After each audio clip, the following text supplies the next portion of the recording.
आजकल की भाषा में अगर हम कहें, रूस यूक्रेन में जो युद्ध चल रहा है, क्या स्थिति है? स्थिति ये है कि कभी भी कोई देश परमाणु हथियार छोड़ सकता है कि नहीं? तो वो आज का जो परमाणु हथियार है, उस समय का वही ब्रह्मास्त्र है। समझे? आज ब्रह्मास्त्र को छोड़ा है। ब्रह्मास्त्र आया है उत्तरा के गर्भ में जा करके, उत्तरा के गर्भ में जो बालक पल रहा है, उस बालक को मारना चाहता है। इधर भगवान ने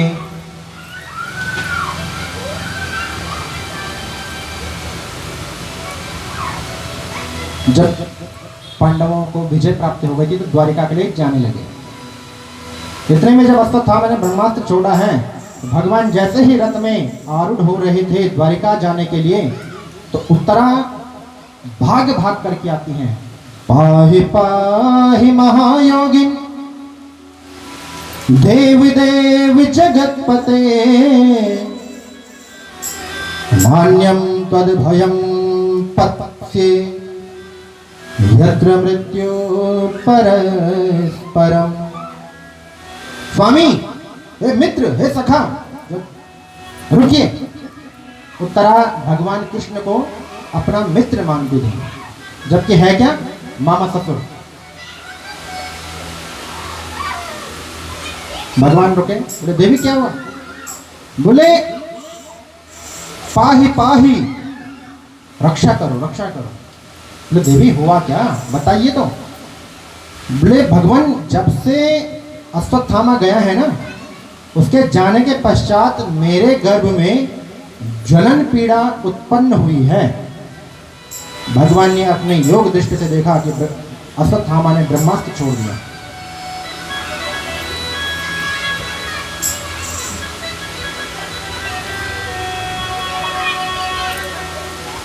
आज भगवान ने उत्तरा को बिठाया, देवी बैठ। उत्तरा बैठी हैं। भगवान ने अपना दाहिना हाथ उत्तरा के सिर पर रखा। सभी हस्तिनापुरवासी देख रहे हैं। माता कुंती खड़ी है, पांचों पांडव खड़े हैं। जब उत्तरा के सिर पर भगवान कृष्ण ने हाथ रखा, कहते हैं भगवान की माया को कोई नहीं समझ सकता। हमारी भगवान ने एक छोटा सा अपना स्वरूप बनाया है और मां उत्तरा के गर्भ में प्रवेश कर लिया। देखा कि ब्रह्मास्त्र उस बालक को मारने ही वाला है। भगवान ने अपना सुदर्शन चक्र को आदेश दिया। सुदर्शन चक्र आज गर्भ के अंदर घूम रहा है, उस ब्रह्मास्त्र को काट रहा है। और उस ब्रह्मास्त्र की जो अग्नि थी, उसको सुदर्शन चक्र ने शांत किया है। बाहर आए हैं। देवी अब कैसा महसूस हो रहा है? बोले स्वामी ठीक है। अब ठीक है। भगवान द्वारिका जाने लगे। जो भक्त होते हैं ना, भगवान के भक्त होते हैं। भक्त कैसे? हमारे आपके जैसे नहीं, मतलबी भक्त, जो भगवान से अनन्य प्रेम करते हैं। जो भक्त, भगवान की चालाकियां उनके सामने छिपती नहीं है।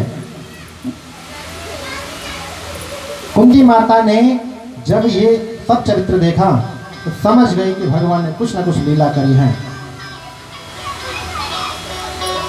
कुंती माता ने झोली बता रही है। भगवान कृष्ण से कहा, बोले कृष्ण आप जाना चाह रहे हैं, ठीक है जाइए, लेकिन आप परब्रह्म परमात्मा हैं और उस परब्रह्म परमात्मा श्री कृष्ण से मैं कुछ मांगना चाहती हूं। क्या करना चाहती हूं? कुछ मांगना चाहती हूं।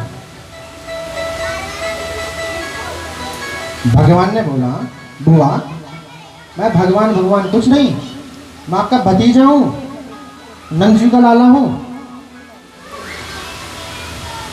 कुंती मानने के लिए तैयार नहीं महाराज। अच्छा बुआ ठीक है, आप बोलते हैं मैं भगवान हूं, ठीक है, मांगो क्या चाहिए। कुंती माता ने जो मांगा, बहुत आश्चर्य की बात है महाराज। विपदः सन्तु नः शश्वत् तत्र तत्र जगद्गुरो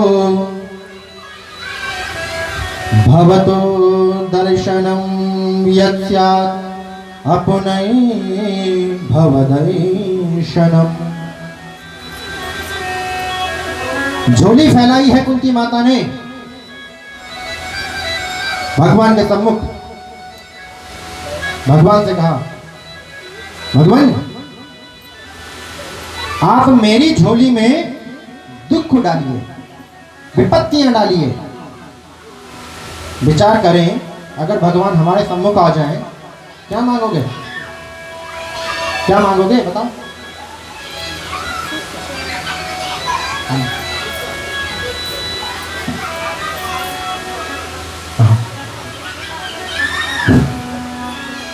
हाँ सही बात है। हम लोग क्या मांगेंगे? सांसारिक सुख। सुख तो मांगेंगे लेकिन सांसारिक मांगेंगे, है ना? लेकिन कुंती माता के चरित्र को अगर आप उठा करके देखेंगे तो जिंदगी भर उस माता को दुख के सिवा कभी सुख की प्राप्ति नहीं हुई है। ये जो कुंती माता है ना,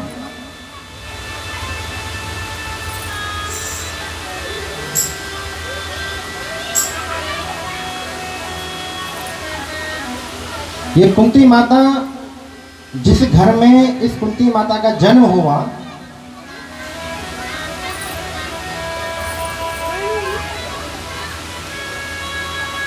सूरसेन महाराज के घर में। कहते हैं बाल्यकाल था, खेल रही थी। सूरसेन महाराज के मित्र हैं कुंती भोज राजा। क्या नाम है राजा का? कुंती भोज। ये जो राजा हैं कुंती भोज निसंतान हैं, इनके घर में कोई संतति नहीं है। आज अपने मित्र सूरसेन के यहाँ आए हैं। कुंती माता को जब खेलते हुए अपने आंगन में देखा है, आज अपने मित्र सूरसेन जी से याचना करी है, भिक्षा मांगी है। महाराज आपके घर में पुत्र पुत्रियां बहुत हैं। आपकी ये जो छोटी पुत्री है ना पृथा, ये जो कुंती का पहला नाम है पृथा, ये पुत्री को आप हमें दे दें। राजा ने दान दिया पुत्री का। बाल्यकाल में महाराज अपना घर छोड़ा। अपना घर छोड़ने का दुख प्राप्त हुआ। अपने जो भाई बहन थे उनको छोड़ने का दुख प्राप्त हुआ। कहाँ पहुंची है? कुंती भोज के यहाँ।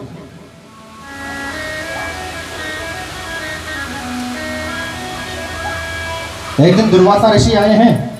माता कुंती ने उनकी बहुत सेवा करी है। दुर्वासा ने आशीर्वाद दिया, देवी तुम जिस भी देवता को पाना चाहो उस देवता का मंत्र पढ़ लेना, वो देवता आपके सम्मुख आ जाएंगे। अनायासी ही खेल खेल में एक दिन सूर्य भगवान का ध्यान कर दिया। किसका ध्यान किया? सूर्य भगवान का। सूर्य देव प्रकट हुए हैं। देवी बोलो क्यों याद किया? बोले महाराज नहीं नहीं, डर गई।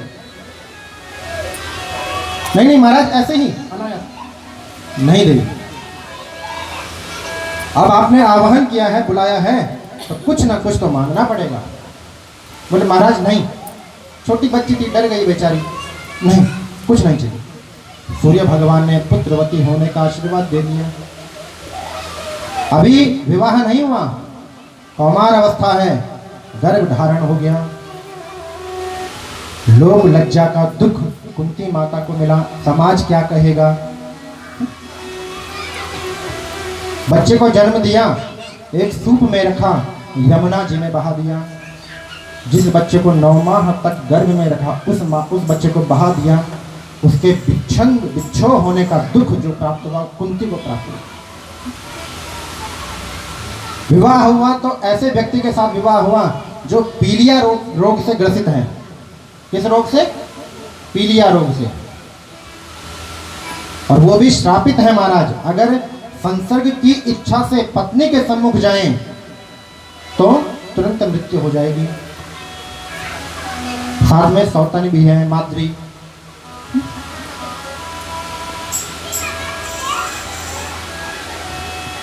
लोगों ने बातें बनाना शुरू किया, विवाह तो हो गया लेकिन संतति कुछ नहीं है। तो धर्मराज जी का आवाहन किया, उनके आशीर्वाद से युधिष्ठिर जी महाराज का जन्म हुआ। बोले युधिष्ठिर जी महाराज की। पवन देव का आवाहन किया, भीमसेन जी का अवतरण हुआ। बोले भीमसेन महाराज की जय। इंद्र जी का आवाहन किया, इंद्र जी से अर्जुन की प्राप्ति हुई है। बोले अर्जुन जी महाराज की जय। कितने पुत्र हो गए कुंती जी के? हैं 4। जो एक बहाया भी तो था।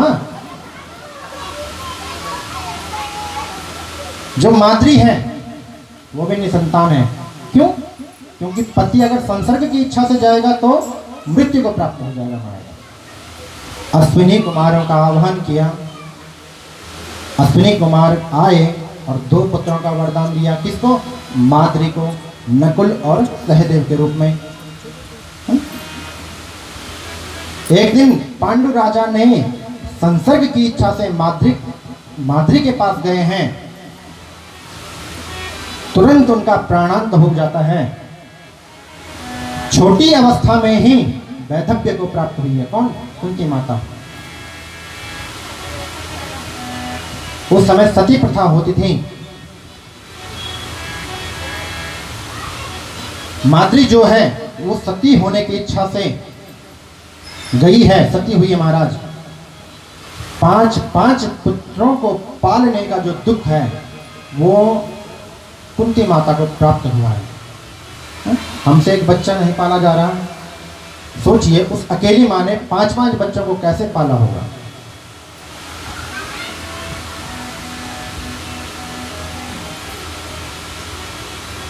बच्चे बड़े हुए तो जो कौरवों का अत्याचार है, वनवास दिया गया, लाक्षागृह में आग लगाई गई, अज्ञातवास दिया गया, उसका दुख। महाराज आप दुख दे दीजिए मुझे। झोली पसार करके भगवान के आगे खड़ी है। भगवान ने कहा बुआ इतने दुख तो तुम्हारे जीवन में आए हैं, अब सुख चलिए।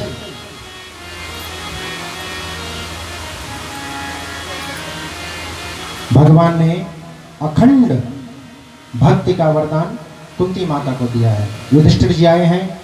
युधिष्ठिर जी ने बोला भगवान मैं कभी भी धर्म के रास्ते से च्युत न हूं, मैं कभी भी धर्म का मार्ग ना छोड़ूं, ऐसा आशीर्वाद आप मुझे दीजिए। भीमसेन आए, बोले भगवान मेरी बारी है मांगने की। मैं तो वैसे ही बदनाम हूं, मैं भोजन भट्ट हूं, मैं बहुत खाता हूं।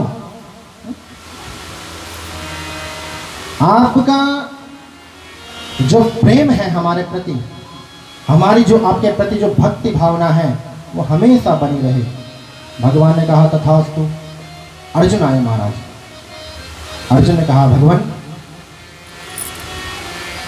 आपका और मेरा जो गुरु शिष्य का भाव है, कौन सा भाव है? गुरु शिष्य का। शिष्यस्ते हम साधि माम त्वाम प्रपन्नम। हे कृष्ण मैं तुम्हारा शिष्य हूं और तुम हमारे गुरु हो, ये भाव कभी ना टूटे।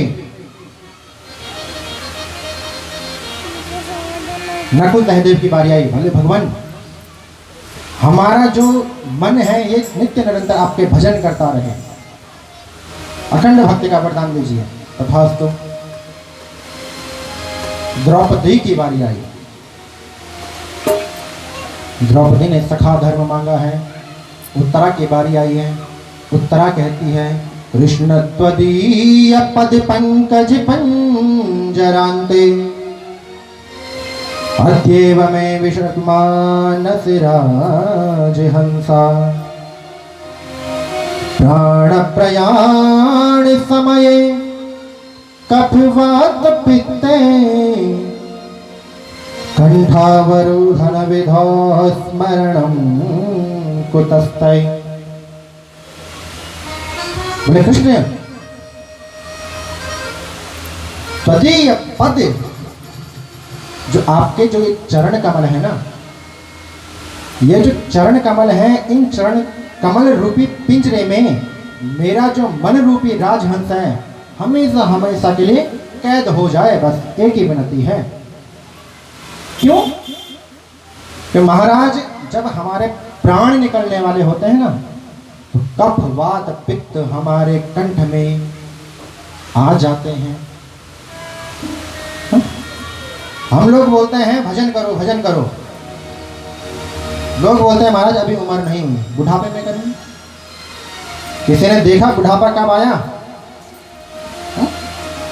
अगर आप लोगों को मैं ये पूछूं, जैसे मैंने कल बोला था कि कोई भी व्यक्ति ये नहीं कह सकता कि महाराज मैं इस अवस्था में जवान हुआ हूं, इस अवस्था में प्रौढ़ हुआ हूं, इस अवस्था में वृद्ध हुआ हूं। किस दिन आप बूढ़े हुए? कोई उत्तर नहीं महाराज। इस शरीर का कोई भी भरोसा नहीं। अभी मैं कथा सुना रहा हूं, 5 मिनट के बाद मैं आपको कथा सुना पाऊं ना सुना पाऊं, इसकी गारंटी मेरे पास नहीं है। कुछ भरोसा नहीं है संसार का। प्राण प्रयाण समय कफवात पित्त, ये जो कफवात पित्त जन्य रूपी जो ये रोग है ना हमारे शरीर में, ये महाराज हमारे कंठ को अवरुद्ध कर लेते हैं। अगर हम सोचें कि हम अंतिम समय में भगवान का नाम जपें, भगवान का नाम ध्यान करें, ये कफ भर जाता है महाराज, और कंठा घर घर आयते, घर घर की आवाज हमें शुरू हो जाती है। कभी देखा आपने किसी मरते हुए व्यक्ति को? घर घर घर घर श्वास में घुर्राने की आवाज आती है।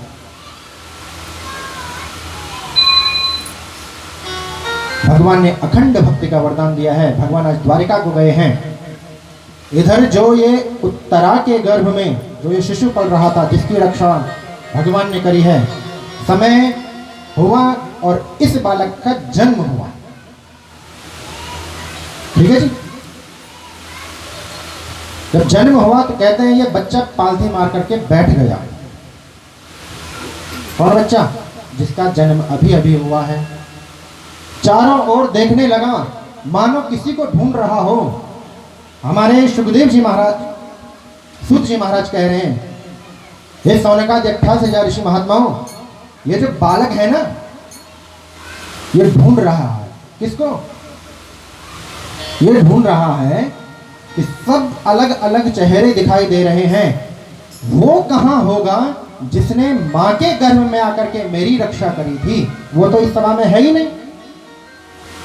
तो परितः इक्षितः यह सह परीक्षितः, परितः मतलब चारों ओर, इक्षता मतलब देखना, जो चारों ओर देख रहा है, ऐसे बालक का नामकरण हुआ तो उसका नाम पड़ा परीक्षित। बोले परीक्षित जी महाराज की जय। भगवान विष्णु ने, भगवान कृष्ण ने इसकी रक्षा करी है, इसका इसलिए इसका एक नाम होगा विष्णुरात।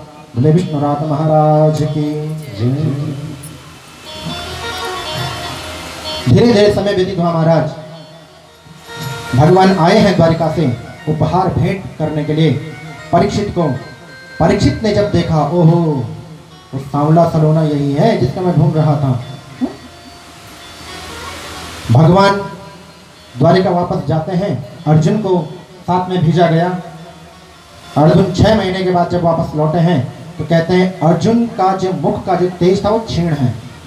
अर्जुन की जो गांडीव धनुष था वो टूटी हुई थी। मैले कुचैले कपड़े पहन करके आए हैं। युधिष्ठिर जी महाराज ने पूछा कि अर्जुन तुम्हारी ये दुर्दशा?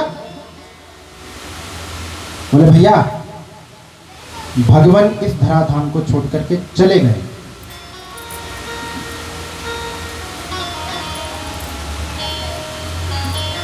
भैया जो हमारी जो शक्ति थी ना, जिस शक्ति के बलबूते पर हमने महाभारत जैसे युद्ध को जीता है, वो शक्ति उसी परमात्मा के साथ चली गई भैया। फूट फूट करके रोए हैं आज पांडव। माता कुंती द्वार के पीछे से ये बात सुन रही थी। माता कुंती ने जैसे ही सुना कि भगवान स्वधाम चले गए हैं, माता कुंती बेसुध हुई, धड़ाम से नीचे गिरी है और माता कुंती के प्राणांत भगवान के श्री चरणों में ज्योति चली गई। बोले कुंती मैया की जय, भक्त वत्सल भगवान की जय। पांचों पांडवों ने सोचा माँ चली गई, भगवान भी चले गए, अब इस धराधाम पे ज्यादा रुकना नहीं चाहिए। वो जो नवजात शिशु है ना परीक्षित, उसको गद्दी में बिठाया। बोले दादाजी आप ऐसा ना करें, अभी तो हम छोटे हैं, अभी खेलने कूदने की उम्र है हमारी। बोले बेटा लगता है हमारे कुल की परिपाटी यही है कि जो बच्चा पैदा होता है उसी को तुरंत राजा बना दिया जाता है। आज परीक्षित को राजगद्दी में बिठाया है। पांचों पांडव आए हैं अनेक तीर्थों का भ्रमण करते हुए। भगवान ने इनको बताया है कि महाभारत के युद्ध में जो भी हत्याएं इनके द्वारा हुई हैं उनमें कुछ ब्राह्मण वंशी भी थे, तो ब्रह्म हत्या लगी है। तो आप जाकर के सोमवती अमावस्या के दिन ब्रह्म कुंड हरिद्वार में जाएं, स्नान करें तो आपको ब्रह्म हत्या से मुक्ति मिल जाएगी। आए हैं हरिद्वार में पांचों पांडव माता द्रौपदी के साथ में। कई हजारों वर्ष व्यतीत हो गए महाराज, गंगा के तट पर बैठे हैं, सोमवती अमावस्या नहीं आई। सोमवती अमावस्या मतलब सोमवार के दिन जिस दिन अमावस्या पड़ जाए उसको सोमवती अमावस्या कहते हैं। उसमें स्नान करने का बहुत अनंत गुना फल मिलता है हमें, और जाना चाहिए, नजदीक में है माँ गंगा, जाना चाहिए। उस दिन आप हरिद्वार ऋषिकेश जाएंगे महाराज, जाम लगा रहता है, बाहर के कितने लोग आते हैं स्नान करने, लेकिन हम लोगों को गंगा की महत्ता पता नहीं है। हजारों वर्ष व्यतीत हो गए, इंतजार कर रहे हैं, प्रतीक्षा कर रहे हैं, जब सोमवती नहीं आई तो आज युधिष्ठिर महाराज ने उसी ब्रह्मकुंड से गंगा का जल हाथ में लिया है, सोमवती को श्राप दिया है कि आज हमारे तारण का समय है, तुम नहीं आ रही हो, जाओ मैं तुम्हें श्राप देता हूं कि कलयुग में तुम प्रत्येक महीने आओगे, प्रत्येक 2 महीने में आओगे, लेकिन स्नान करने वाला कोई नहीं मिलेगा। आज देख लो आप लोग कितनी बार गए हैं सोमवती अमावस्या को स्नान करने? गए कभी नहीं, इक्के दुक्के गए होंगे। और आप आज पंचांग उठा करके देखिए, हर 2 महीने में लगभग एक बार है गुरुदेव सोमवती अमावस्या आती है।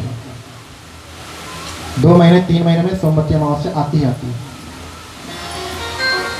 वहां से उठे महाराज, पंच प्रयागों का दर्शन करते हुए, स्नान करते हुए जब बद्रीनाथ, केदारनाथ, यमुनोत्री, गंगोत्री आदि का दर्शन किया है तो पहुंचे हैं केदारनाथ धाम में। कहां पहुंचे हैं? केदारनाथ धाम में।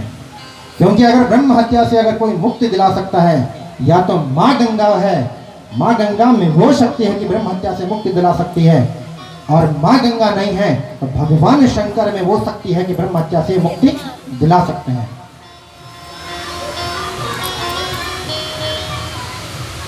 युधिष्ठिर जी ने सोचा कि यहाँ पर भगवान शंकर के अगर हमें दर्शन हो जाए तो ब्रह्म हत्या से मुक्ति मिल जाए। कहते हैं बहुत सारे भैंसे चल रहे थे, युधिष्ठिर जी 2 पहाड़ों के ऊपर दोनों पांव रख करके खड़े हो गए। भीम जी को बोला कि आप उन भैंसों को वहां से भगाओ, अगर भैंस हमारे पांव के नीचे से निकल जाए तो समझना साधारण भैंस है, और नहीं है तो अगर शंकर जी होंगे तो नहीं निकल पाएंगे। क्यों? क्योंकि ये जो हरिद्वार से ऊपर का क्षेत्र है ना महाराज, स्कंद पुराण में इसका नाम है केदारखंड। क्या नाम है? केदारखंड। पूज्य गुरुदेव जब संकल्प करते हैं ना, पंडित जी महाराज आपके घर में जब आकर के संकल्प करते हैं तो कहते हैं जम्बू द्वीपे भरतखंडे भारतवर्षे भारतवर्षांतर्गत केदारखंडे उत्तराखंड राज्ये देहरादून जनपदे अजबपुर उपनगरे एकता बिहार ग्रामे बछेती भवने। क्या है? केदारखंड। तो जो केदारखंड है ना महाराज, इसका जो कंकर है उसमें शंकर का वास है।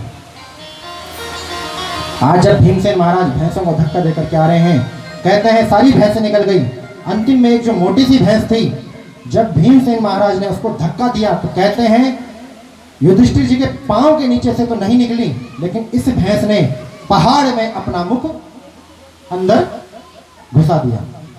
जब भैंस पूरी अंदर जाने लगी तो भीमसेन महाराज ने ये जो पीछे का जो धड़ होता है भैंस का, जो पूंछ का हिस्सा होता है, उसको पकड़ लिया।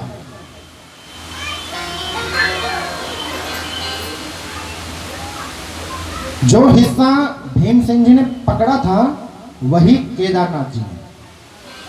केदारनाथ जी गए आप लोग? पत्थर देखा है जो शिवलिंग जिसमें हम पूजा करते हैं, कैसे गोल है, ऐसे फैले हुए थे ना, तो वही हिस्सा हमारा जो भीमसेन ने पकड़ा था। और जो मुख आगे जाकर के निकला है वो नेपाल में जो काठमांडू पशुपतिनाथ हैं, वो पशुपतिनाथ के रूप में वहां पर उस भैंस का सिर निकला। भगवान शंकर की उपासना करी है, पहुंचे हैं बद्रीनाथ जी। बद्रीनाथ जी से आगे होते हुए सतोपंथ स्वर्गारोहणी, धीरे धीरे करके सभी ने अपने प्राणों का, देह का विसर्जन किया। अंत में युधिष्ठिर जी महाराज सशरीर स्वर्ग गए हैं। इधर परीक्षित जी महाराज का राजपाट चल रहा है। एक दिन विचार आया कि हमारे जो दादाजी थे ना, उन्होंने कहा था कि बेटा राजकोष में एक मुकुट रखा हुआ है। क्या रखा हुआ है? मुकुट। उस मुकुट को कभी धारण मत करना। अब होती है ना, हम लोगों को जिस काम को करने के लिए मनाही होती है वो काम हम सबसे ज्यादा करते हैं। आज परीक्षित जी महाराज उस मुकुट को पहन करके अपने राज्य का भ्रमण करने चले हैं। देखा एक गाय माता लंगड़ाते हुए रो रही है।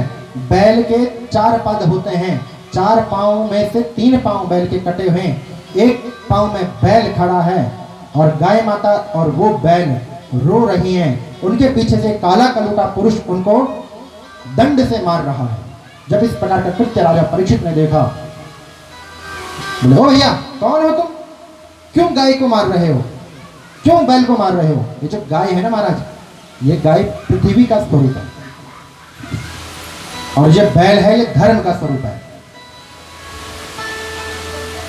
बोले महाराज आप इस भूमंडल के राजा हैं और मैं समय का राजा हूं। मैं क्या हूं? समय का राजा हूं। बोले कौन है तुम, तुम्हारा नाम क्या है? बोले कलियुग।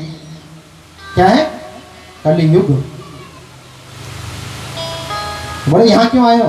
बोले महाराज सतयुग आया था, सतयुग गया तो त्रेता आया, त्रेता गया तो द्वापर आया, अब द्वापर जाने लगा है तो मैं आऊंगा ही आऊंगा। राजा परीक्षित ने धनुष बाण उठाया, मारने के लिए दौड़े हैं, चरणों में गिर गया कलियुग।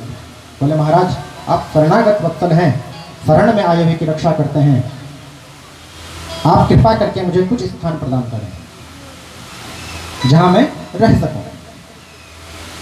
कहते हैं 4 स्थान राजा ने दिए। द्यूतम पानम स्त्रयः सूना यत्रा धर्मश्च चतुर्विधा पुनश्च याचमानाय रजो वैरम च पंचमम्। द्यूतम जहां जुआ क्रीड़ा होती हो, जहां सट्टेबाजी होती है, वहां कलयुग का वास होता है। पानम सबको पता ही है, पानम मदिरालय, जहां जिस घर में मदिरा का सेवन ज्यादा होता है वहां कलयुग का वास है। लक्षण है ये, कहां कलयुग रहता है कहां नहीं रहता है। जहां जुआ क्रीड़ा सट्टेबाजी हो वहां कलयुग का वास होता है। जहां मदिरापान होता हो वहां कलयुग का वास होता है। स्त्रयः जो जहां वैश्यावृत्ति होती हो, देह का व्यापार चलता हो वहां कलयुग का वास होता है। सूना जहां हिंसा होती हो, बुरचड़ खाने, वहां कलयुग का वास होता है। महाराज इन 4 जगहों के अलावा कहीं कलयुग है ही नहीं। अगर ये 4 चीजें आप अपने जीवन में उतार लें तो समझ लो आप अभी भी द्वापर युग में हैं। कलयुग ने कहा महाराज ये 4 स्थान अपवित्र हैं, गंदे स्थान है, कृपा करके एक सुंदर सा स्थान दे दो। तो बोले महाराज रजो वैरम च पंचम, कलयुग जाओ सोने में तुम्हारा वास हो। किसमें हो वास? सोने में।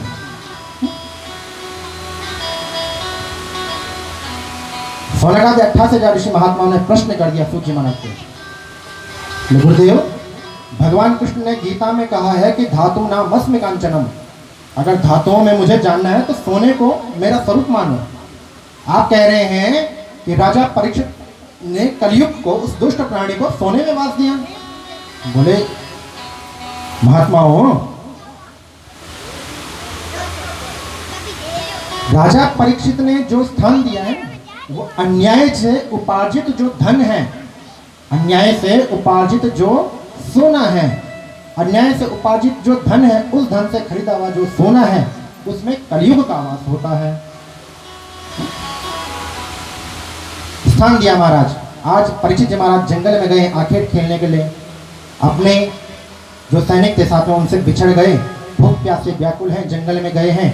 एक मुनि का आश्रम देखा, समीक मुनि का। बोले समीक मुनि महाराज की जय।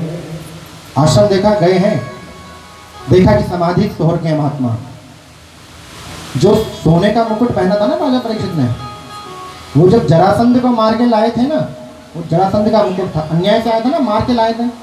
तो कलयुग ने सोचा कि क्यों न मैं सबसे पहले राजा के सिर में ही जाके बैठ जाऊं। आज कलयुग का वास्ता हो गया परीक्षित के सर में। और दिन जा करके ऋषि महात्माओं की सेवा करते थे। आज जब महात्मा के आश्रम में पहुंचे हैं तो जोर से चिल्ला रहे, महात्मा उठो, आंखें खोलो, प्यास लगी है, पानी पिलाओ, कुछ खाने के लिए दो। महात्मा तो निर्गुण ब्रह्म की समाधि में है। देखा कि ये महात्मा जानबूझ करके आंखें बंद कर करके घूम करके बैठा हुआ है। बगल में देखा एक मरा हुआ सर्प था बड़ा हुआ, तरकस से बाण निकाला, बाण से उस सर्प को उठाया और ऋषि के गले में डाल दिया। परीक्षित वहां से आए अपने राज्य में।